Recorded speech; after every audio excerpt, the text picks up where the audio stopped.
Hello and welcome back to another episode of Wargaming in Miniature with your host, Mr. Everything. And what we're going to do today is we're going to work on a Zentradi recovery pod. It's called the Kel Golnow. It's not a really good picture right there, but that's the one we're going to be working on. That's these sprues right here. We have actually two of them. I'm going to go ahead and put both of them together today. And so, as you probably know, throughout the process, I've got a lot of these assembly videos out there right now. And I always start off with clipping them off the sprue with my sprue cutter. I go through the pieces individually and I trim them with an X-Acto knife. And then we go ahead and assemble them with like a thick type super glue. Now, if you've been watching my stream on Twitch, you probably saw me have a pretty big discussion about Star Citizen on Twitch. But in the process of that, what I was doing is I was also constructing 6 of the Zentradi Ragults, or the battle pods, right? And so that's a long stream where I'm putting 6 of those together on camera on the live stream while having a discussion with a bunch of Star Citizen fans. So that was kind of exciting. And now that video is like an hour and a half long. Let's go ahead and get started. Alright guys, so what I'm going to do is I'm going to start trimming these models off. And I just want to point something out as I begin to trim, that these models are not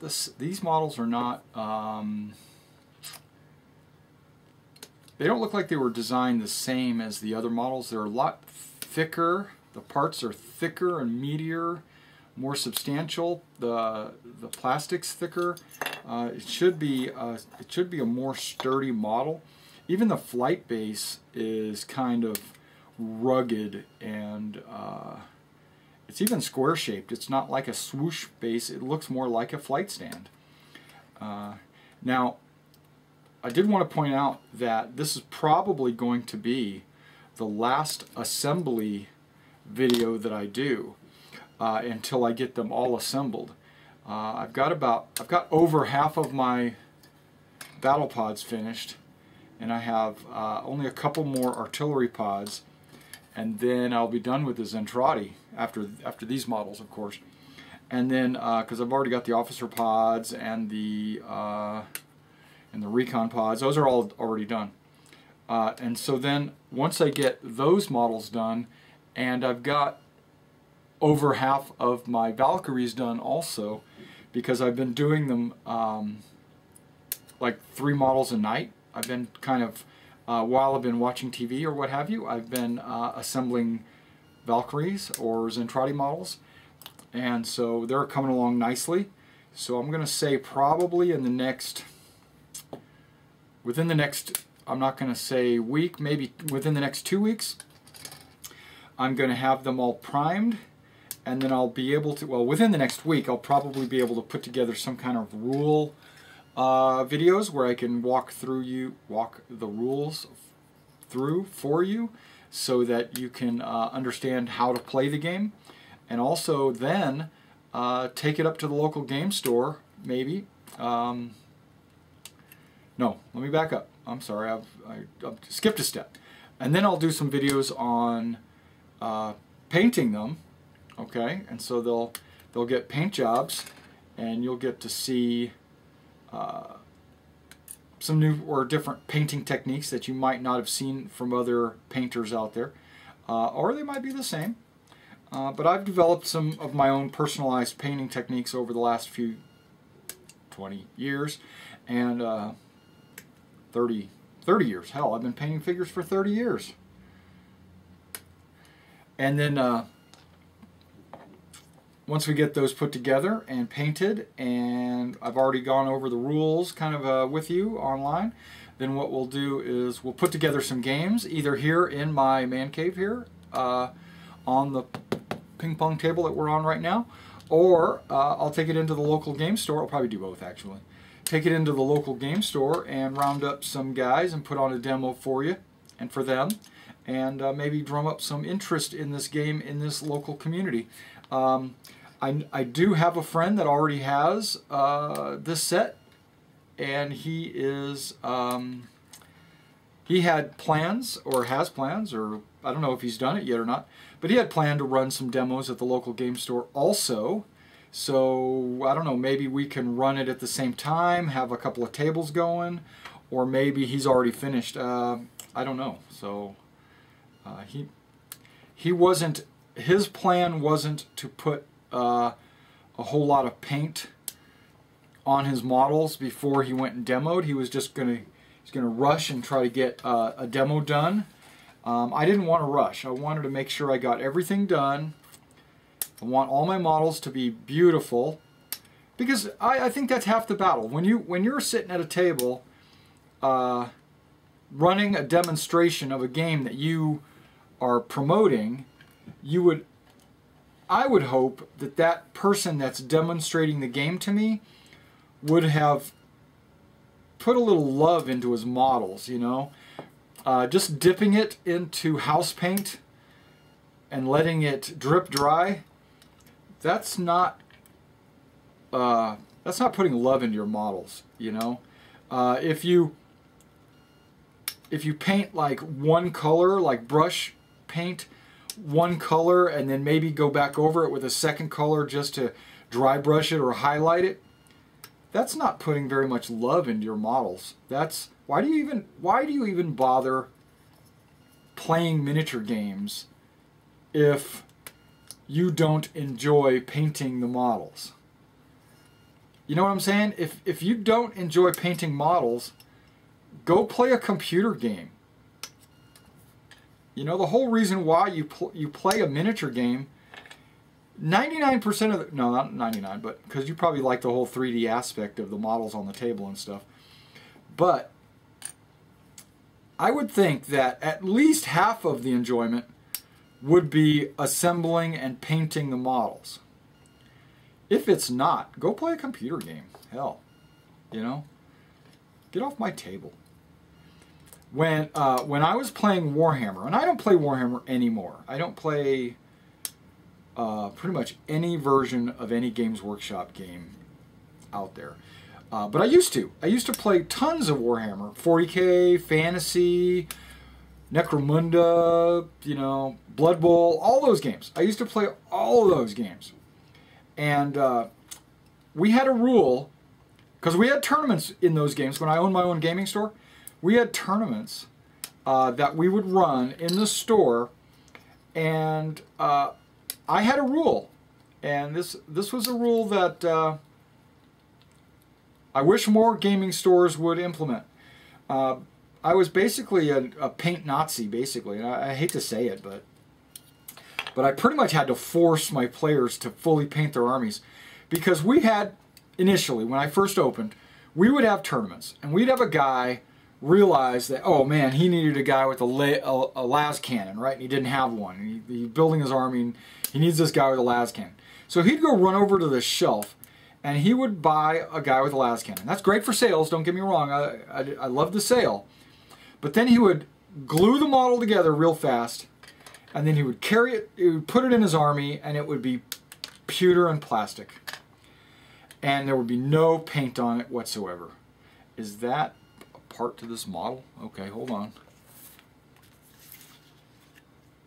Oh, they are. Dang. Okay, so okay, I've got some parts I didn't even realize I had. Okay, cool.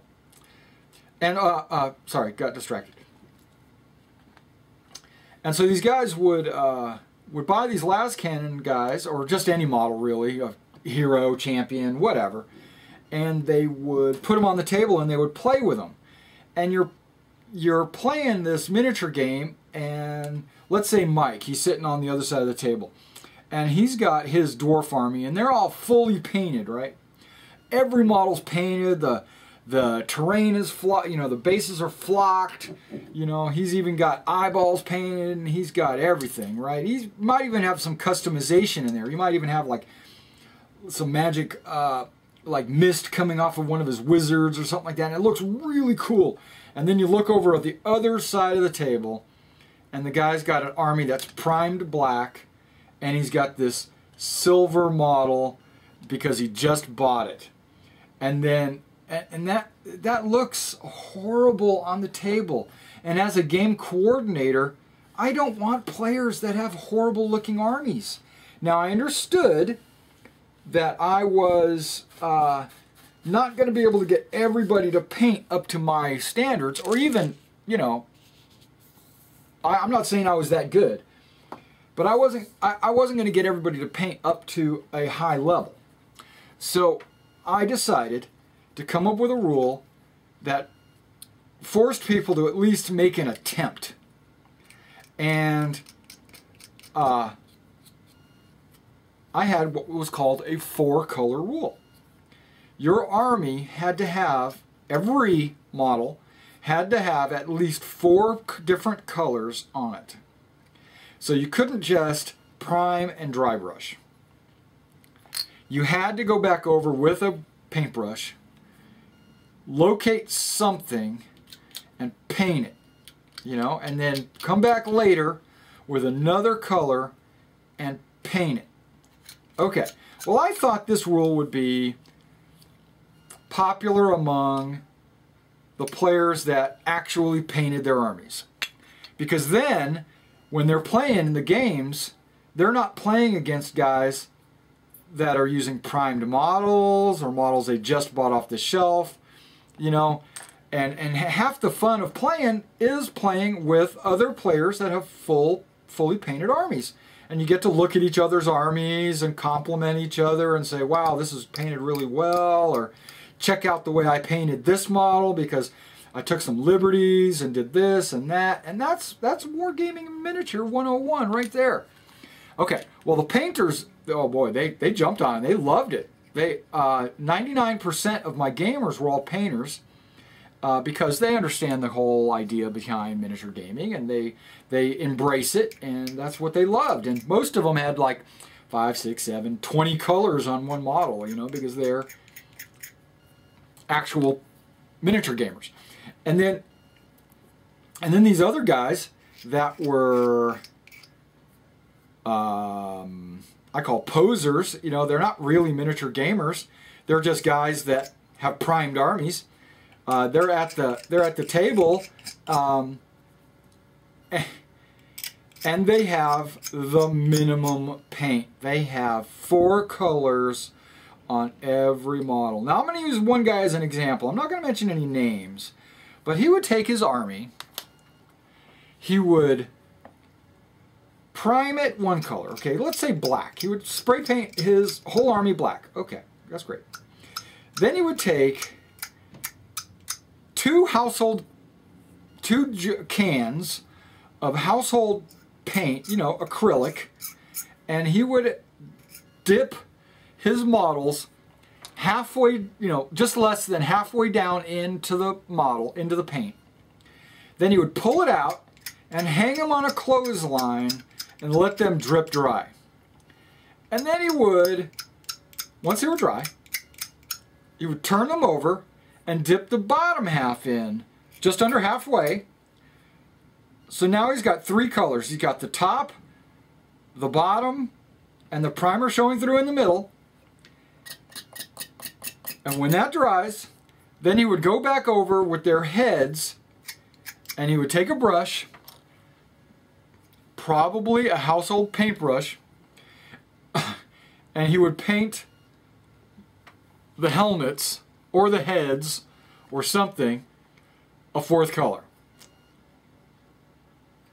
He would bring that in and he would game with these guys. And did they look disgusting? Yes. Horrible? Yes. But they were a chaos army. They were a plague army. And that was his way of explaining why they looked so horrible and disgusting, is because they were a plague army.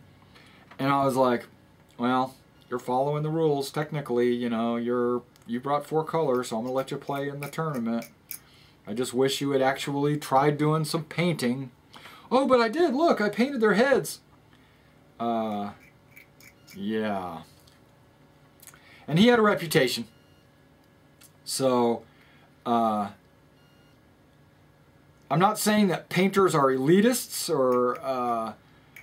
or you know, the grognards or whatever. You know, they're not gonna. A lot of them didn't care actually, but I knew that when they played against him, they didn't have as much fun as they would have if that army was fully painted.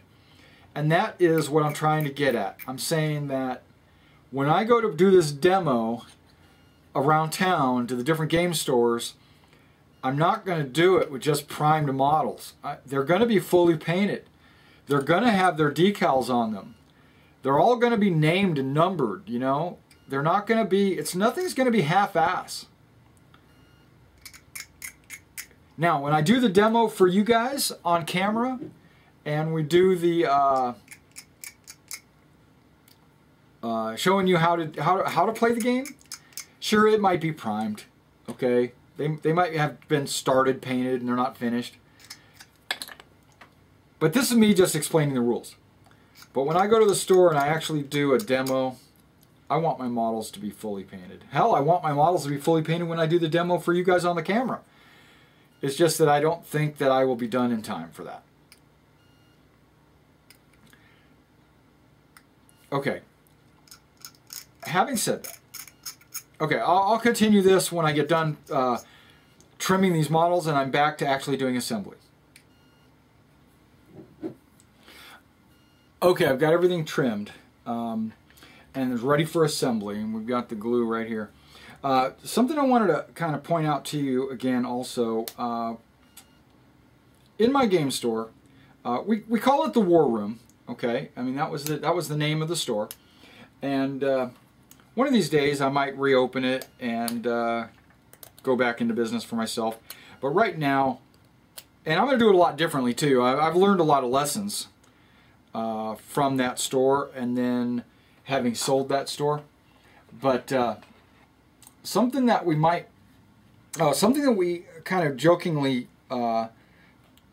we had like this running joke in the store where it seemed like, and remember, I'm talking about Warhammer specifically, because that was the biggest miniature game that we had where we ran tournaments and stuff, where it was, I mean, we had other games like Napoleonics and World War II games and all kinds of games. We had Chronopia, we had, you know, all different types of games. But the one that we had the biggest tournaments in, and the ones that were, you know, the game was designed to be a tournament game, was Warhammer. So most of these anecdotes come from Warhammer games.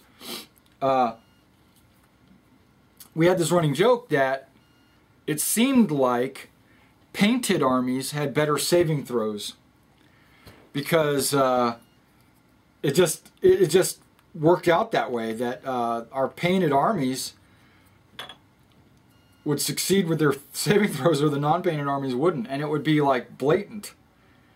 And we always like, oh, he's got a painted army, so his saving throw is one better or something. We didn't actually change the rules, it just seemed to work out that way. They would make their saving throws. Okay, so this upper torso, or maybe it's a fuselage in this case, the upper fuselage and the lower fuselage go together real easily. You got to kind of align them because there's a lot of play. Okay, that's okay. Totally all right. And then we'll do the same with the other one. I'm going to try to put both of them together at the same time. Okay, so I'm gonna pose this to you. Okay, post this to you. If you are a miniature gamer, okay, or you claim to be a miniature gamer,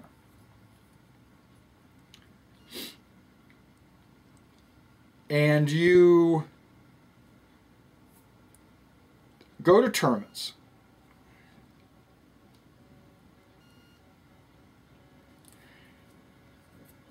and people are going to have a chance to see your work on the table, wouldn't you want to do your best job on your figures? You know, wouldn't you want to give a first impression that might be a lasting impression? Because first impressions are the most important. Wouldn't you want that? Now, I understand some of you out there are probably saying things like, oh, all I care about is playing and winning the game. I don't care about my armies being painted. Wow, really? Really? You're that shallow? Okay. So I want to make a good first impression, especially if I'm demonstrating this game, and this game is going to be either bought or not bought by potential customers for this game, and any customer for this game would be a potential player with me in this game. So I want to make that customer happy, because of what it's going to wind up being, what it possibly could wind up being, is another gamer that I get to play with. So I want to make the best first impression for that this game can make to those potential players.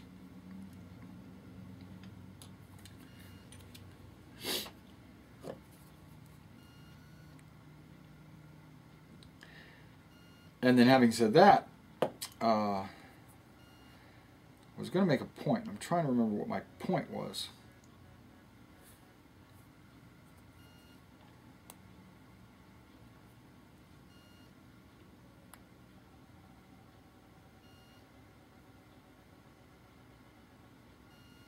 Okay, well, when it comes to me, I'll share it with you, because I apparently have gone brain dead and can't remember what that point is.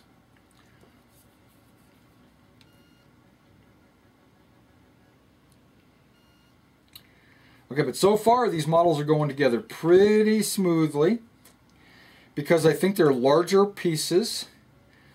This is a larger model than a lot of the other ones. You can see the thickness of the torsos, or the fuselages. I call it fuselage because it's a flying vehicle. It's not really mecha. It doesn't have legs, it doesn't walk, it only flies.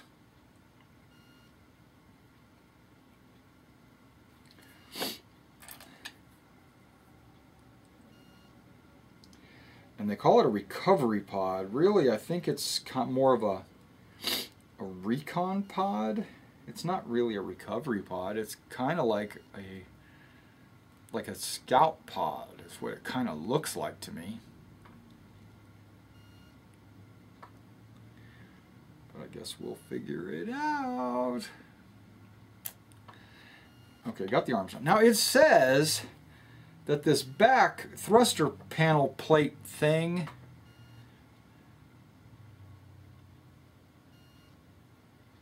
goes back here somehow.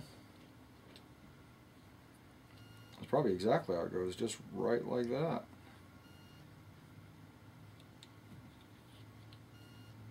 Yeah, not like that. Like that. Not like that, but like that. Okay, so we got it. We figured it out. Partially, mostly. So I'm putting I'm putting glue where it touches the fuselage. There's kind of a rough edge. You can't really tell, but it's a little rougher, and this side is like perfectly smooth. I'm going to put that rough side hidden because it fits best that way, it looks like. And it kind of goes on like so. I don't know if you can see that. Okay. Well, I hope that's right. Because if it's not, well, too late. It's glued in place.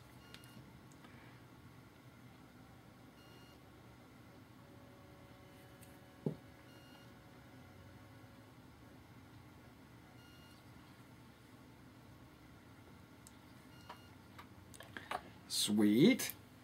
Okay. Word.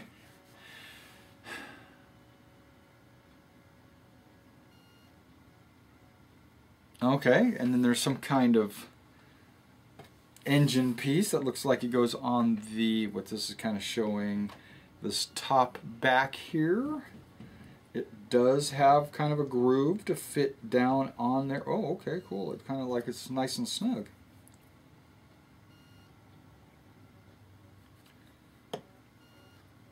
And of course my fingers are glued to the fuselage. Okay, that kind of looks like a little, that looks like a thruster, like an engine nozzle or something. Pretty cool. Pretty cool, cool, cool. Okay, continuing on.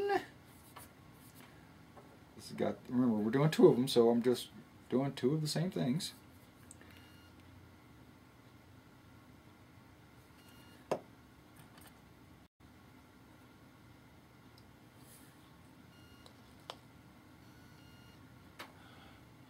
Thruster nozzles. Okay, so the fuselages are starting to come together.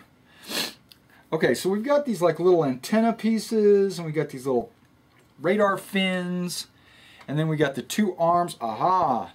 Fingers go on the ends of the arms. Okay, these are not cannons, these are graspers. So that might be why it is a recovery pod. And there's three fingers, and I don't think it really matters how it goes on. So we're just going to glue them on.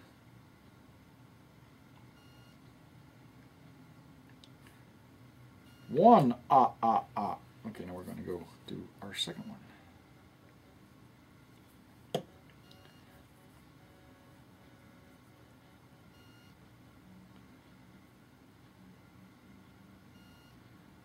I'm holding it together, letting it dry because it doesn't seem to want to dry. So, okay, there we go. Remember, superglue wants a flush, flat connection, and it'll dry like that. It'll dry like in no time flat.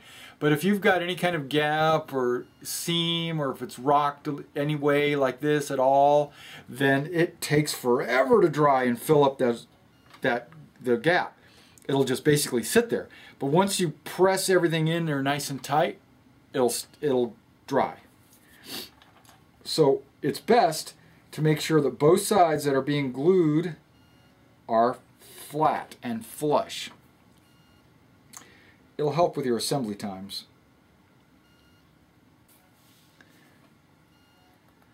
Now these huge antennas, or whatever they are, stick way out the back side of the recovery pod, and they should go pretty much straight back, but the hole is hex shaped and the place that you hook it on is hex shaped, so really you only have like 6 different directions that it could go, and really only 1 or 2 directions it could go based on the fact that the fuselage is in the way and that the base and the floor would be in the way. If that. Now they don't go perfectly straight back. They go kind of back at an angle on the out, it's just the way the models fits. Oh, and these all look good. So far so good. These guys are coming together.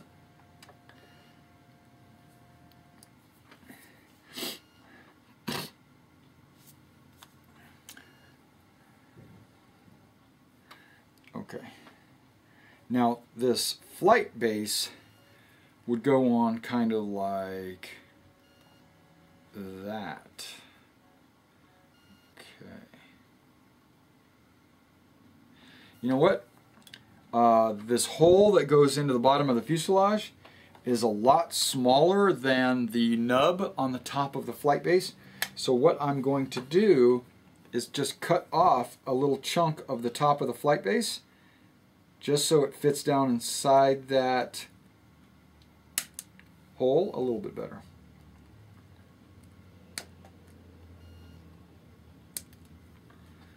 Okay, that might have been a little drastic. Alright, so now what I'm going to do is I'm going to glue the arms onto this one here. And the arms have like these little nubs and plates, and then of course there's the sloped part on the bottom of the ship, and they barely go in there, and it all kind of rocks around that doesn't sit in nice and flat and smooth. So what I need to do is figure out what's going on. Why does it not fit in there smooth? Trim it. I see there is like a mold line, so all I gotta do is like scrape that mold line off, kind of round it a little bit, and I bet you it fits in there nice and smooth now. I don't remember which one I was working with. Okay, it doesn't matter.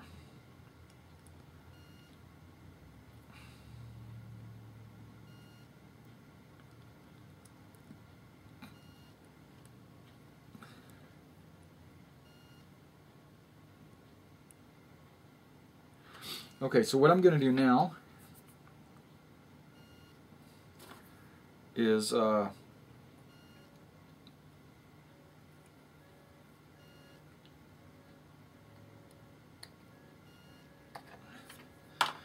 some glue on the body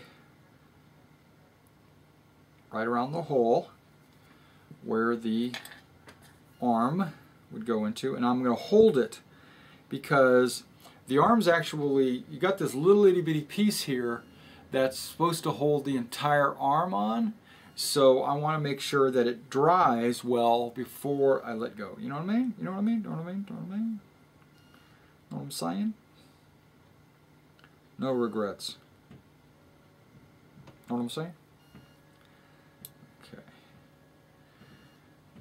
Alright, now what I'm going to do is mount them onto their base. We're almost done. After the base, I've got the antenna and the radar. So let's go ahead and put some glue on the bottom of the flight stand. And let's locate a centralized location. I mean, it's so much bigger than the base that it's going to stick out in the front and the back. So I'm just going to put it kind of centralized. Alright, we're going to let that dry just for a few moments, and then what we're going to do is we're going to put the radar and the antennas. That's what I think these are. Okay, I think those are pretty much dry. So on the top of these fuselages, there's a couple of little grooves, and or little divots, I should say. In those divots is where your little 45-degree angle antenna rod things will go.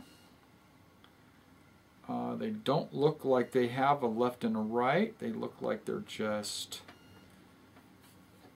going to go in there no matter where they are. So, and they look like they go straight up and down, not okay.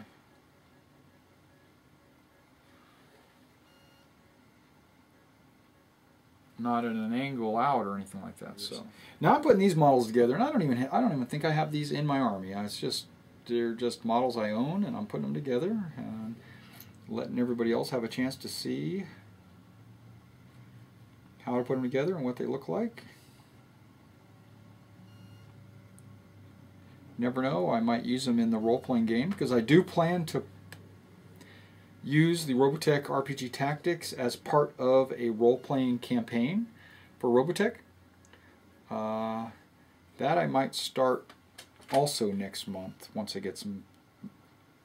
I'm going to put a flyer up at the local game store, drum up some interest in the demo of the game, and then during the demo kind of recruit players for the role-playing game. So yes, I have an ulterior motive. Alright, now we're going to put the little radar antennas underneath the recovery pod. They are so small that I recommend using tweezers, and be careful not to lose your pieces. Okay, tweezers. Just like that. Squeeze it too tight, they go flying. These tweezers are not like, they're smooth basically is what I'm saying. I'm struggling with this piece. You probably will not even see it.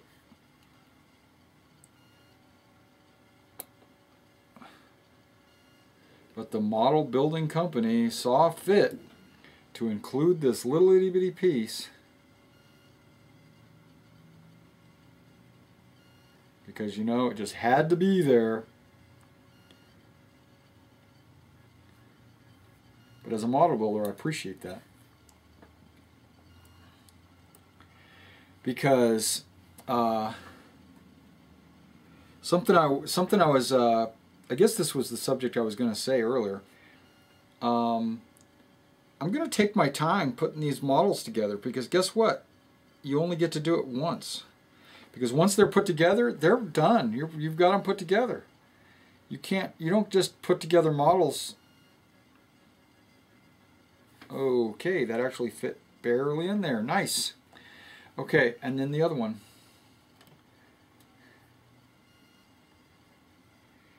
So yeah, take your time, build your models. Let them, you know, if you want to hesitate and take a little extra time to put something together, do it, because remember, you only get to do your model once. Alright, this is the part of the show where I get to show off the model up close so you get to kind of see some of the assemblies. Specifically, these little fins down here are really hard to put on. Definitely needed a tweezer for those. Well, maybe not. I mean, but I use tweezers. And then you got your little antenna rods, you know, up top on here, and then you got your engine nozzle and your log antenna. Looks good. Looks good. Now what we're going to do is we're going to compare the size of these to other models. That's what we normally do here. So that's our next step. These are the two that I just finished. Right? Let's pull out a battle pod. Just your standard Zentradi battle pod. They don't seem to be taller. They seem to be about the same height, but these are definitely much bulkier. And you know, you can reach up there and recover a battle pod or what have you. And then so we'll put a battle pod back, and then we'll go with an officer pod, which I think are in these corners. Here we go. Here's an officer pod. It's about, again, the same height. A little bit more bulky. You know, very cool, very cool. Kind of see the same sizes of the battle pods. Put them right there. Now we're going to go with like a Destroid, just so you can kind of see the size of a Destroid. It's towering above the Destroid, right? And then we're going to put a, what do you call them, a Valkyrie next to it. You know, the Valkyrie. You know, the Veritech Fighter, you know, and maybe even in Guardian mode. It's a lot bigger than a Guardian. A lot bigger. Okay. Alright, and so that was the Quell Golnow, which is, I believe, the recovery pod. And again, this was going to be the last assembly video. The next videos you're going to see are either rule explanations or painting. But I still have some models to put together before I start that, so expect another week or two before that starts. And then once we get done with the rules and the painting and the decal placement, then what we're going to do is demo this game and then possibly start up a role-playing game. So thanks for coming out and checking out the Robotech RPG Tactics assembly videos, and please be sure to subscribe and to like these videos, and I'll catch you next time.